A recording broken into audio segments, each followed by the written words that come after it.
Welcome to Samba Samba. Enjoy the video.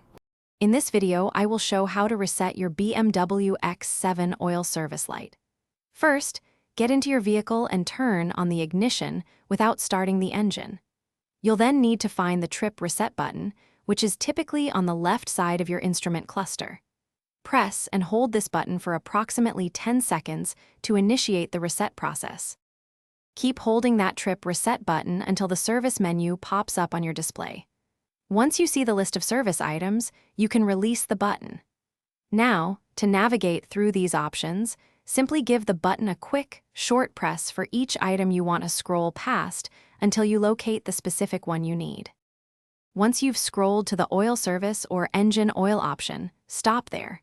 To select it, press and hold the trip reset button once more. Keep holding it until you see the message Reset appear on your display. This indicates that the system is now ready for you to confirm the reset action. With Reset showing, press and hold the button one last time.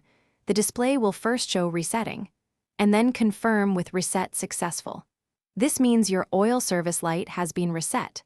Finally, turn off your ignition to finalize the process, and you're all set until your next scheduled oil change.